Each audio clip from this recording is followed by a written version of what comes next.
સુરત શહેરના પાંડેસરા વિસ્તારમાં કોંગ્રેસના બે જૂથો વચ્ચે આંતરિક જૂથબંધી અને પૈસાની ઉઘરાણીએ વરવું સ્વરૂપ ધારણ કર્યું છે.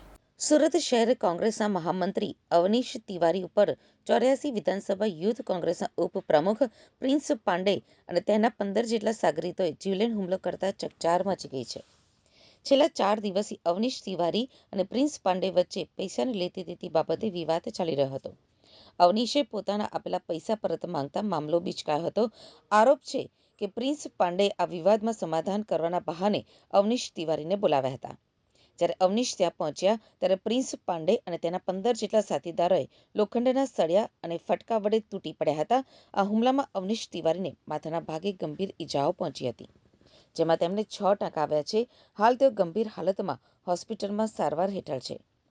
આ ઘટનાની જાણ થતાં જ પાંડેસરા પોલીસ કાફલો ઘટનાસ્થળે અને હોસ્પિટલ પહોંચ્યો હતો.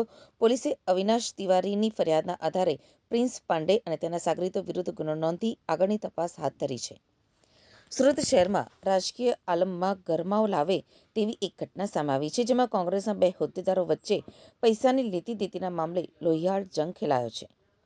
શહેર કોંગ્રેસના બે જવાબદાર હોદ્દેદારો વચ્ચે જાહેરમાં થયેલી આ મારામારીના પગલે પક્ષની છબી ખરડાઈ છે.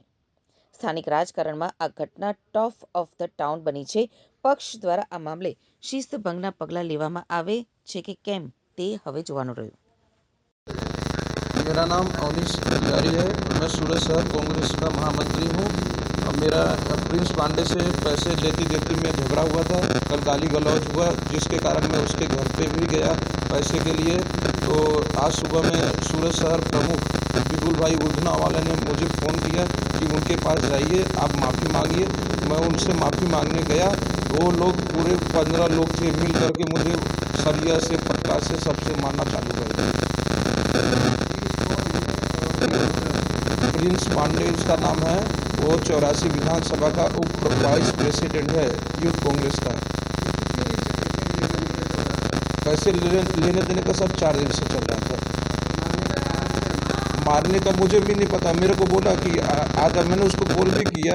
मैं गया, उसके बुलाने पे गया, मुझे लगा पैसा देगा, वो तैयार था पूरा सबको लेकर के मारने के लिए। 15 लोग थे।